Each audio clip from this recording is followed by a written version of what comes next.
Honor de presentar al doctor Miguel Peniche. Él es especialista en endocrinología y el título de su tema que nos va a presentar es Diabetes, Obesidad, Cáncer y Metformina. Vamos a recibirlo con un aplauso, por favor. Gracias. Oiga, ¿puedo? Ya. Bueno, pues muy buenos días tengan todos ustedes y bienvenidos. Y vamos a hablar de un tema que pensamos que está de novedad, y este tema es, hablando del síndrome metabólico, vamos a hablar obviamente, de diabetes, obesidad, cáncer y metformina, y la relación que tienen estas tres patologías dentro del síndrome metabólico y su uso de la metformina.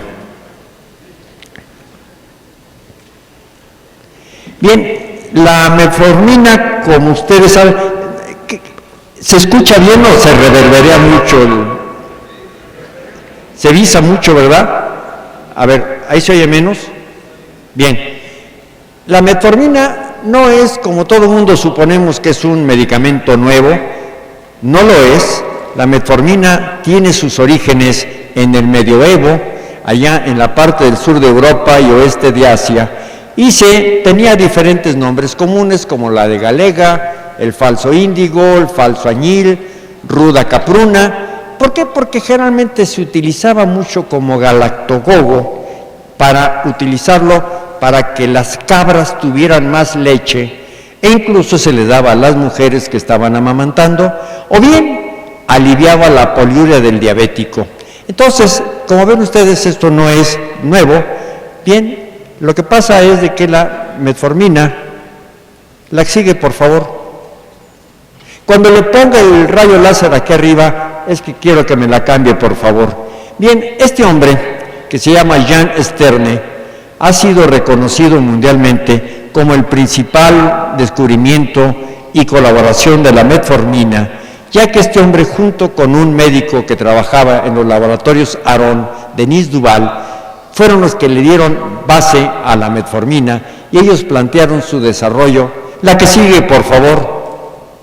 Bien, este hombre describió, junto con este otro médico, 9 estudios que se publicaron entre 1957 y 1979, y ellos describieron fundamentalmente las características que hoy conocemos en base de la metformina.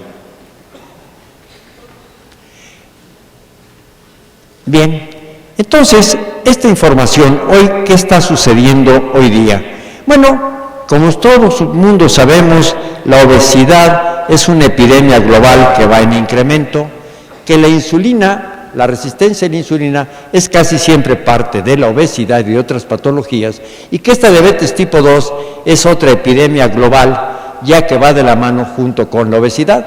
Y nuestro país pues tiene un gran privilegio, porque somos prácticamente la población mexicana es la más gorda del mundo, y en diabetes pues también no andamos mal. Entonces, tanto estas dos patologías están ligadas a casos excesivos de cáncer. Esto se ha estado manejando desde hace mucho tiempo y se ha estado viendo esta situación. Entonces, hoy día sabemos que el riesgo de cáncer es ya un problema en el paciente obeso, en el insulino resistente o prediabético y en el diabético tipo 2. ¿Esto por qué se está causando sensación? Bueno, porque esto nos está despertando la curiosidad de ver en aquellos pacientes que tienen cáncer, ver si no tienen resistencia a la insulina o son diabéticos, o viceversa, en nuestros pacientes diabéticos, buscar la posibilidad de que no vayan a tener un cáncer. Bien, este aumento del peso corporal, la Organización Mundial de la Salud dice que está entre las 5 condiciones de riesgo más importantes en el mundo para desarrollar muchas patologías, y entre ellas la patología del desarrollo del cáncer.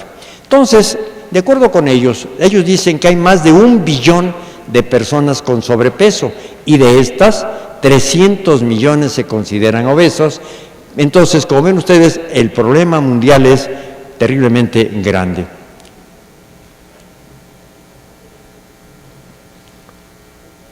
Bien, aquí ven ustedes la obesidad y riesgo de mortalidad en enfermedades cardiovasculares en amarillo, el cáncer y otras causas. Y aquí ven ustedes en el hombre, ven ustedes que hay un desarrollo del cáncer, aquí es el índice de masa corporal, ven ustedes que conforme aumenta el índice de masa corporal en el hombre, se va aumentando la posibilidad de cáncer, pero ven ustedes en las mujeres, hay un excesivo aumento de la mortalidad de tener un tipo de cáncer. Entonces el tejido adiposo sabemos bien que es malo, y aún es peor en ciertas áreas específicas. En algunas, pues aquí tienen unas que no son muy adecuadas, pero bien, entonces todas estas personas tienen un alto riesgo de tener algún día un cáncer. Bien, y aquí ven ustedes todas las patologías, las complicaciones médicas que causa la obesidad. Y aquí ven ustedes toda la gran patología que la acompaña a la obesidad en diferente o en mayor grado de nuestros pacientes. Aquí tienen la diabetes, por acá está el cáncer, etcétera. La que sigue. Ven ustedes aquí la proporción de enfermedades por obesidad. Ven ustedes, obviamente que la que se lleva la palma es la diabetes y la hipertensión, pero ven ustedes vesícula biliar, que incluye cáncer, 30%, cáncer de mama, 11%, útero, 11%, cáncer de colon, 11%. Entonces ven ustedes la relación que hay ya hoy día entre enfermedad de obesidad y el cáncer. ¿Sigue? Bien, la obesidad y diabetes tipo 2 van muy de la mano, y estas dos obviamente secretan una serie de elementos. Como ven ustedes aquí, la adiponectina, la leptina, el factor tumoral, el aumento de los ácidos grasos libres, el PAI, en fin, diferentes sustancias enzimáticas, unas de ellas proteínicas, y estas van a causar una serie de problemas, como está la... ¿Ya sirve? Con el de arriba avanza, con el de medio atrasa y su láser. Ok. Sí, por favor. Gracias. Bueno, aquí ven ustedes que hay causa de dislipidemias,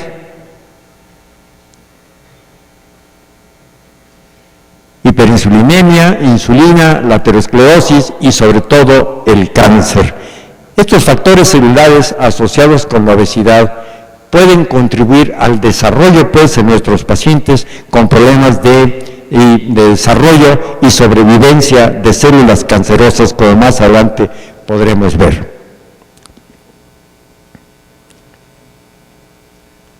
Bien, esta es una relación que existe entre el concepto de obesidad, diabetes, cáncer y mortalidad, para que ustedes lo puedan ver bien.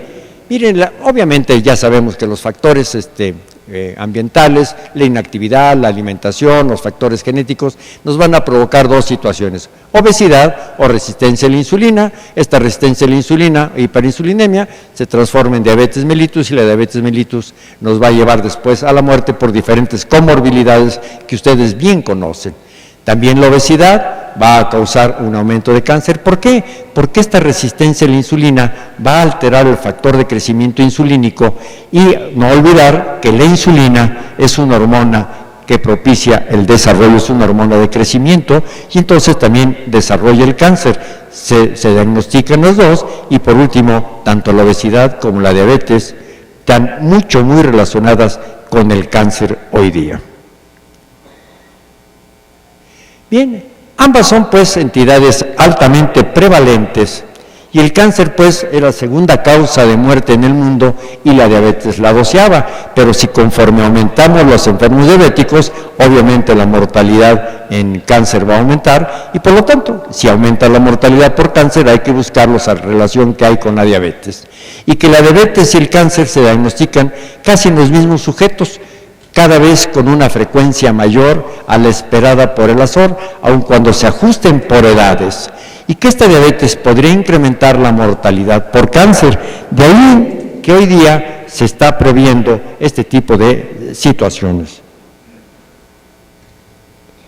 Bien, aquí tienen ustedes una serie de estudios de un metaanálisis entre el 2005 y el 2007 con sus diferentes autores, y ven ustedes el mayor riesgo de desarrollar cáncer, lo pueden ver ustedes aquí en diferentes de páncreas, y hoy día se acaba de publicar un estudio que el enfermo diabético tipo 2 y tipo 1 tienen mayor incidencia de desarrollar un cáncer de páncreas. Aquí tienen el vesícula biliar, el de próstata es un poco menos, la de mama, de endometrio. Ven ustedes, y esto fue entre el 2005 y el 2007, o sea, hace algunos años atrás se encontró este tipo de situaciones. Bien, y que por lo tanto hoy día tener diabetes mellitus es tener un riesgo de cáncer.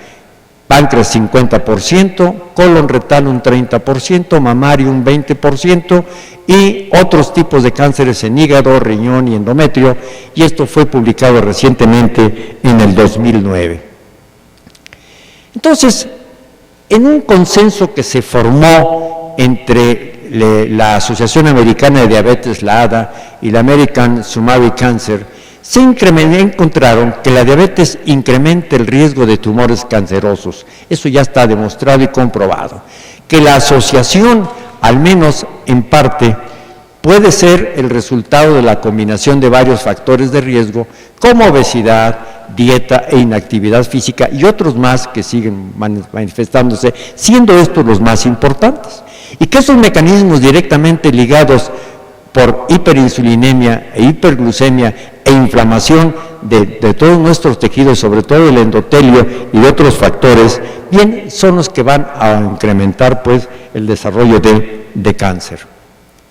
Estas mismas personas evidenciaron y sugieren que la metformina está asociada con un bajo riesgo de cáncer, mientras que algunas insulinas incrementan dicho riesgo.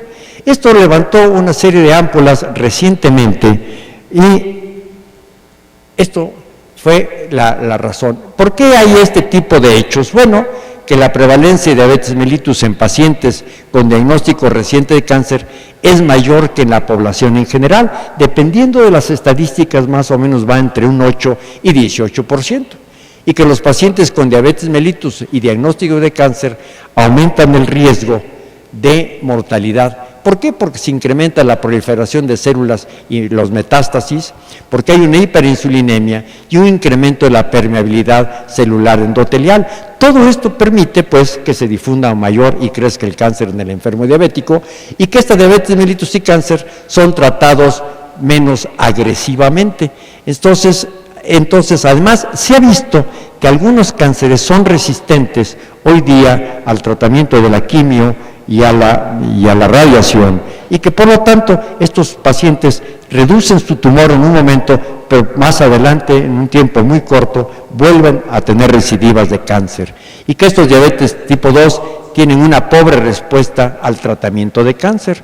Y entonces esto incrementa, pues obviamente, el riesgo de infección y el incremento de la mortalidad intra o postquirúrgica más o menos en un 50%. Entonces, como ven ustedes, la diabetes mellitus y cáncer siguen siendo un medicamento, sigue siendo un hecho importante.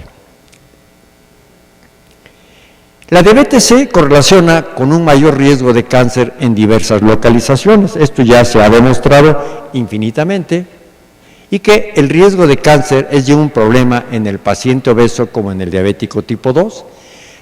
Recientemente, entre los años, entre el 2009 y el 2010, en la revista Diabetología, que se publica en Europa, se salieron 4 publicaciones que ligan el riesgo de cáncer al uso de insulina glargina.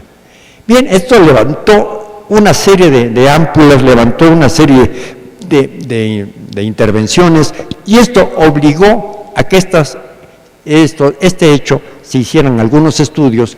¿Por qué? Porque estas 4 publicaciones están basadas en registros retrospectivos de base de datos y no están generadas en estudios clínicos controlados ni comparativos, sino simplemente que fue un hecho retrospectivo. Pero sin embargo, esto ocasionó que se presentaran 4 estudios clínicos en esta revista. Y estos los estudios clínicos que se publicaron y que se conocen en la parte médica, se conocen como el estudio inglés, el estudio sueco, el estudio escocés y el estudio alemán. Todos ellos están relacionando o pretenden relacionar un hecho que está retrospectivo entre la insulina glargina y el desarrollo de cáncer. Recientemente, en el mes de julio, salió publicado ya un estudio que se hizo durante 6 años utilizando la insulina glargina en pacientes de cáncer ya buscando, y se encontró que no hay una relación directa entre insulinas ni glargina en la provocación del cáncer, pero que tienen una cierta relación en virtud de que la insulina es un factor de crecimiento que hay que tenerlo siempre presente. Bien, estos 4 estudios, al final de cuentas los autores concluyen que parece existir una asociación epidemiológica entre ciertos tumores y diabetes. Se han identificado factores de riesgo en común y mecanismos que hacen plausible esta asociación, que los modelos animales de mutagénesis y carcinogénesis constituyen el estándar de oro para el estudio de este fenómeno, para el caso de numerosos fármacos, entre ellos las insulinas. De ahí que hoy se están pidiendo mayores estudios, y que estos estudios de transformación celular constituyen una forma adicional de estudio que son especialmente importantes en el caso de las insulinas. Por eso tiene tanta importancia, por estos 4 estudios. Desafortunadamente los resultados son modelos dependientes, es decir, cada uno tiene diferentes situaciones, y que es difícil garantizar un estado libre de riesgo a partir de los modelos preclínicos y clínicos actualmente disponibles, y que por lo tanto hay una excesiva sensibilidad de algunos de ellos que pueden llevarnos a conclusiones erróneas o alertas innecesarias, o bien a limitarnos y a estar pendiente de lo que sucede. Pero estas 4 publicaciones, a pesar de que son retrospectivas, dieron una luz importante, y hoy se está manejando mucho este tipo de diabetes, obesidad, cáncer, y qué hace la metformina al respecto. Bien, el cáncer en pacientes obesos y diabéticos, bueno, hay un aumento del riesgo de cáncer, se ha aumentado la mortalidad por el mismo. La insulina per se no es un agente oncogénico, pero la insulina es, sin embargo, un promotor de crecimiento por las características que tiene, y existen células cancerosas que la insulina puede promover su crecimiento. No todas las insulinas son iguales, pero todas tienen ese tipo de situaciones, y que la metformina parece ser un excelente agente preventivo. Es lo que vamos a dedicarnos de aquí en adelante. Bien, el riesgo de cáncer, pues, hay muchos estudios que han señalado esta asociación.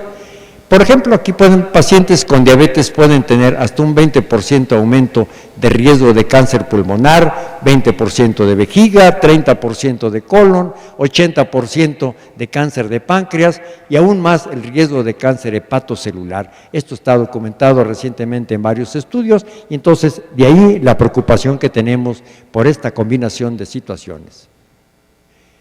Bien, aquí ven ustedes el riesgo relativo de tener el cáncer pulmonar, de vejiga, de colon. Ven ustedes que es un riesgo relativo bastante alto, todos tienen una situación importante, y ven ustedes, está todo publicado por Larson en el 2009. Bien, entonces esta es la combinación que hay hoy día de estas situaciones.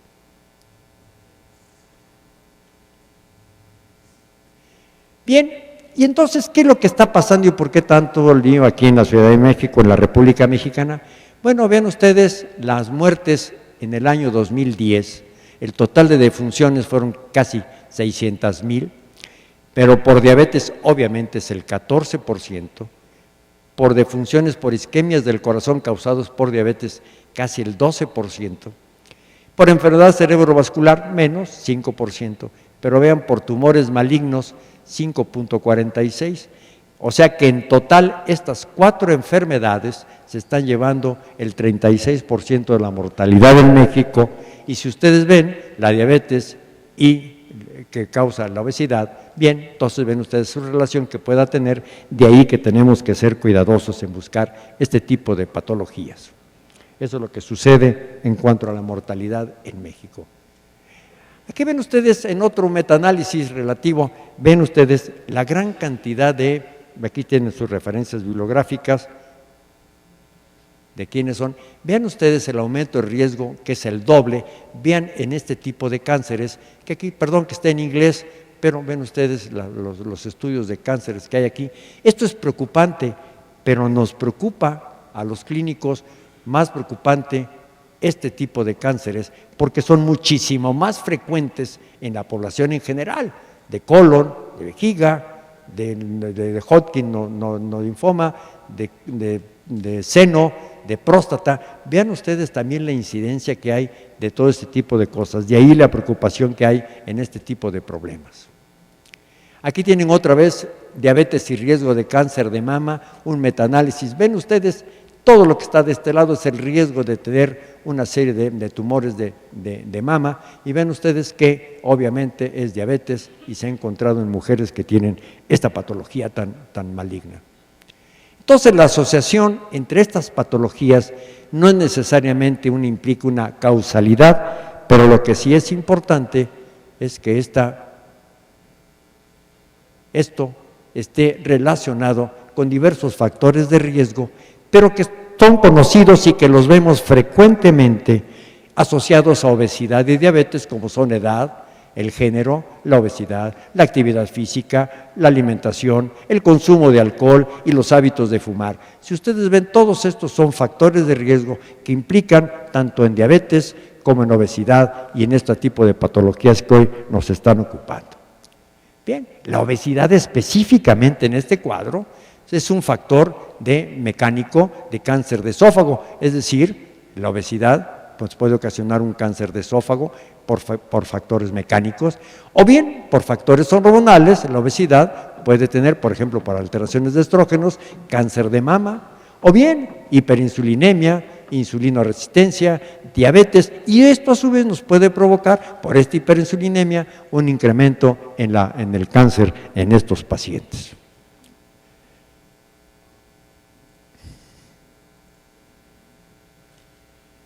Bien, ¿cuál es el papel pues de la insulina en el crecimiento tumoral? En esta gráfica que se hizo en ratas, ven ustedes unas ratas control, no tienen ningún problema. A estas ratas después se les inyectó glucosa al 10% y ven ustedes que aumentó la parte tumoral. Si a este mismo grupo se le inyecta insulina a razón de 2.5 unidades por kilogramo de peso, vean la cantidad del crecimiento tumoral que tuvieron estas ratas. Pero si le agregamos la glucosa y la insulina, vean ustedes el incremento que hay del crecimiento tumoral canceroso en estas ratas. Entonces, esto es lo que nos está dando la idea de lo que está sucediendo en el ser humano. Este es un estudio muy interesante que se publicó recientemente. Es de un total de 22.485 casos de cáncer en 4 estudios de corte fin. Lo importante es que se consiguieron conjuntar 250.000, casi 251.000 sujetos, de los cuales 22.000 tuvieron casos de cáncer. Entonces, con estos 5 informes, este metaanálisis nos está diciendo que la detección temprana y prevención de cáncer debe ser componente importante en el manejo de la diabetes.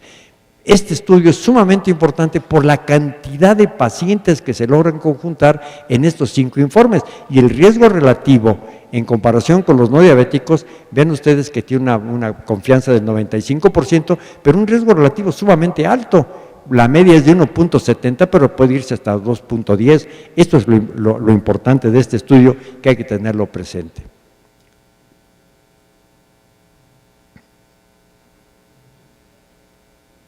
Bien, este es otro estudio que se publicó en el 2009, nuevos usos de la metformina para disminuir el riesgo de incidencia de cáncer.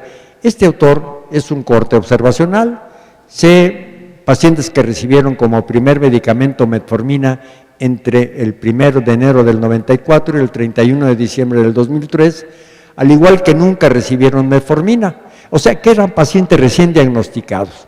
La edad promedio fue de 35 años y fueron 4.085 pacientes tipo 2 que recibieron metformina y el 7.3 tuvieron cáncer. El grupo comparador, que también fue de 4.085, no recibieron metformina, pero vean ustedes los que tuvieron cáncer, vean ustedes, comparen entre 7.3 y 11.6, o sea que el riesgo relativo fue sumamente alto, significativamente menor del cáncer asociado a metformina.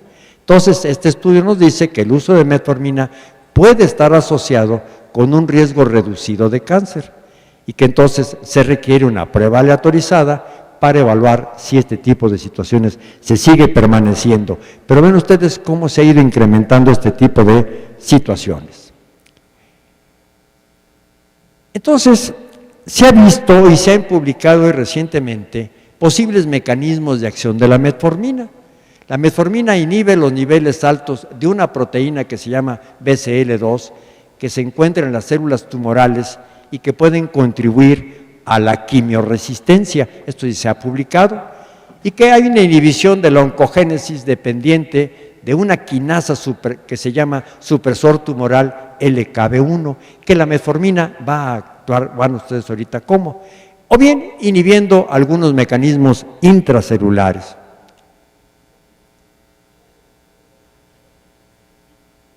Este es el de la proteína de la BCL2, que es una familia muy completa de proteínas. Entonces, se utilizaron células cancerosas de ovario que fueron inducidas por la metformina, se cultivaron, y la metformina inhibió los niveles altos de esta proteína en las células tumorales, y esto pudo contribuir a la quimioresistencia. Bien, entonces, al inhibirla, la quimioresistencia se hizo más evidente, y que la inducción de la apoptosis por metformina se mejoró con la combinación con cisplatino. Entonces, vean ustedes, aquí tienen ustedes las gráficas de lo que se presentó, vean ustedes la basal, el factor de crecimiento insulina tipo 1, cuando no recibieron metformina, ven ustedes el porcentaje, la proliferación celular del tumor, comparado con los que recibieron metformina, y ven ustedes cómo se incrementa cuando se le da a estas mismas ratas, se les pone insulina a estos pacientes, y ven ustedes que prácticamente el incremento, el supresor de esta marca, de esta proteína, se redujo importantemente y no sucedieron más cosas. Bien, entonces esta es otra evidencia pues de lo mismo. Ven ustedes aquí cómo se inhibió la oncogénesis dependiendo de este supresor tumoral LKB1.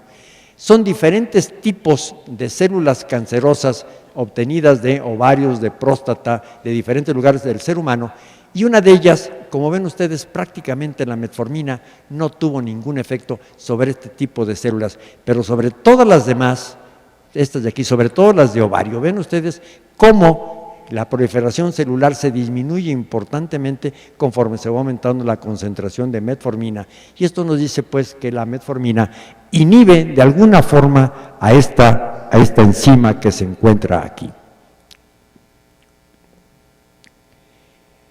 Este fue otro estudio que se publicó en el 2010, que se conoce generalmente como Zodiaco 16, participaron 1.353 diabéticos tipo 2 entre el 98 y el 99, su edad promedio al inicio era de 68 años, o sea que eran diabéticos ya del FBI, o sea de las fuerzas intensas del INSEN. El promedio de la hemoglobina glicada al inicio era de 7.5, estaban descompensados, se siguieron durante 9, casi 10 años y murieron de estos 570, de los cuales 122 fueron por tumores malignos relacionados en este tipo de pacientes que ustedes están viendo aquí.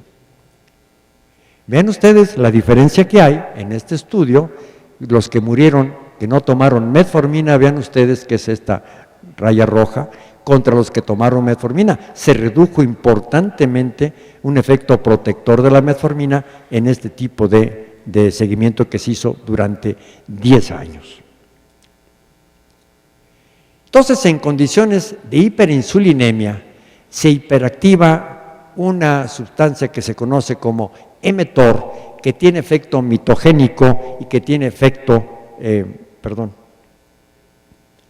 que tiene efecto mutagénico y mitogénico, esta enzima que se encuentra intracelular en nuestras células. Y entonces, esto lo que propicia es que es una quinasa que funciona como un interruptor que tenemos en el citoplasma,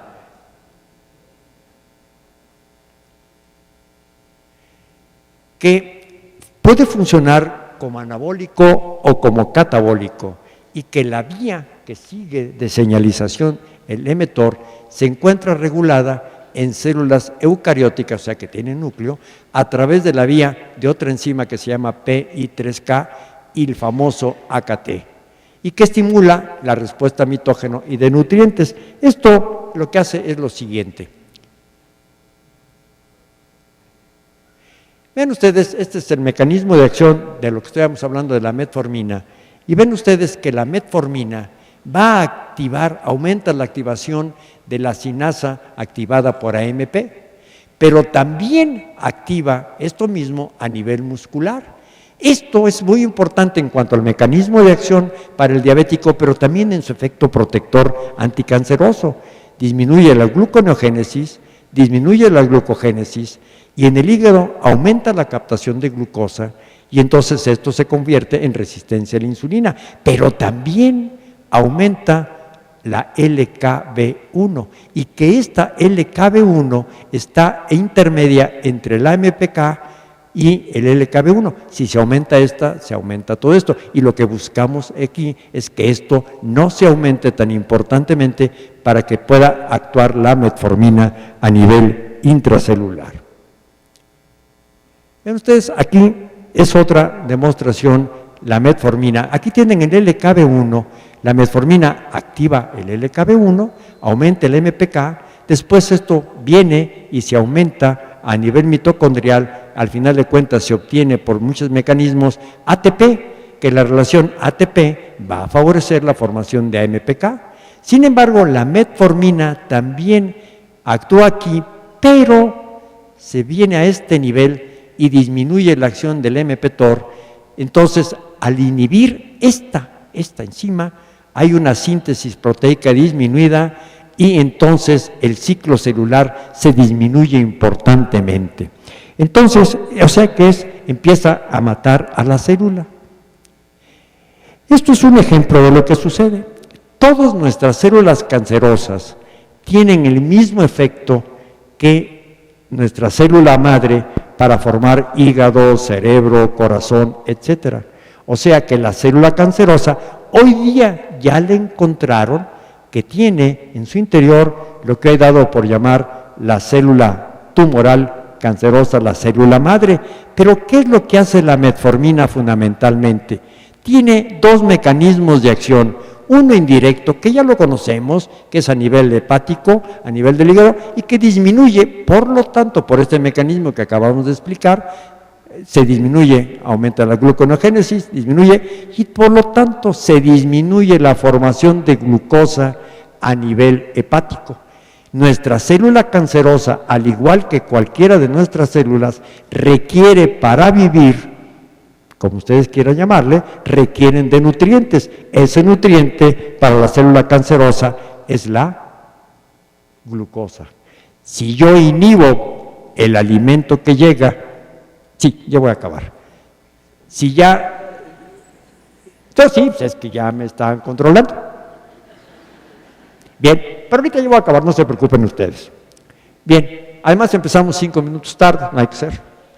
Bien, entonces se empieza a morir de hambre, pero por el otro lado la metformina va a actuar sobre el receptor de insulina, modifica todos estos patrones, se modifica la formación de MPK, disminuyendo el LKB1 e impide la formación de mTOR. Por lo tanto, la célula cancerosa no puede asimilar proteínas, ni tampoco puede, y tiene menos glucosa. Por lo tanto, en palabras llanas y corrientes, este mecanismo mata de hambre a la célula cancerosa.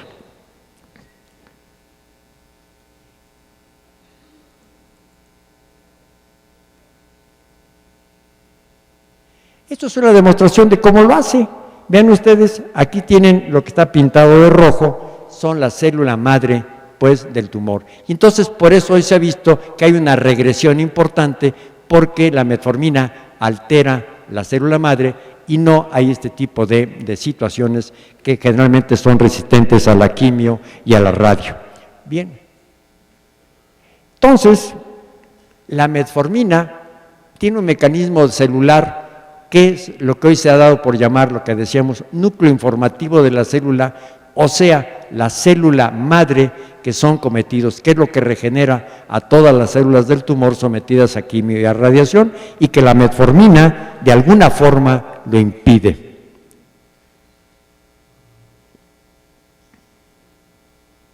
Ven ustedes aquí cómo se inhiben las diferentes células cancerosas.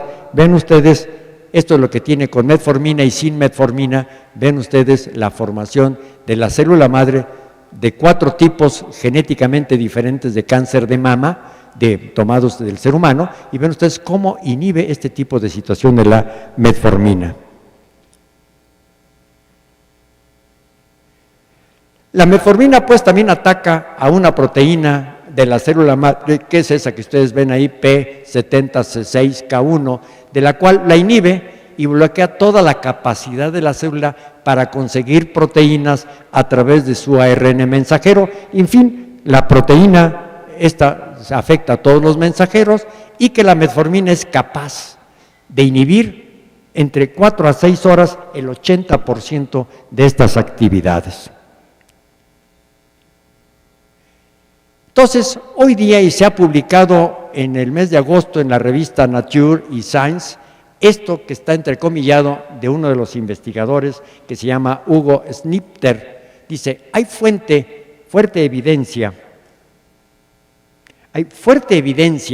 de que hay una jerarquía entre las células de un tumor de forma muy similar a lo que ocurre en un tejido sano normal, y la célula madre del cáncer son también en cierto modo similares a las células madre del tejido normal. De ahí que está tomando mucho auge el uso de la metformina para este tipo de situaciones. Y que entonces la asociación de cáncer, obesidad, diabetes no se funda solo en posibles hiperinsulinemias, sino que están asociadas a insulinoresistencia y a otros mecanismos expresados por diferentes patrones enzimáticos, este tipo de situaciones, y que por lo tanto hallazgos consistentes en los diabéticos tipo 2 tratados con metformina disminuye todos los tipos de cáncer, incluyendo cáncer de seno, y esto fue ya publicado recientemente, y entonces esto es lo que funciona para la metformina. Entonces, en resumen, y ya para terminar, necesitamos iniciar programas de pérdida de peso a nivel nacional antes y después del inicio de la insulina, siempre y cuando no sea posible iniciar metformina antes de iniciar el tratamiento con insulina o bien combinada con la misma, y más estudios son necesarios para aliviar estos datos, o sea, buscar prevención, prevención y prevención, y que estas observaciones sugieren la posibilidad de que la metformina podría ser útil como medicamento contra el cáncer en pacientes no diabéticos también. O sea que esto apenas se está destapando, esta olla que muy posiblemente nos dé algunas relaciones tanto para el uso en el diabético como para el tratamiento en el enfermo canceroso. Así que con esta transparencia, simplemente nunca desista, vayan hasta el fin. Muchas gracias por su presencia y atención. Muchísimas gracias y que tengan buen día.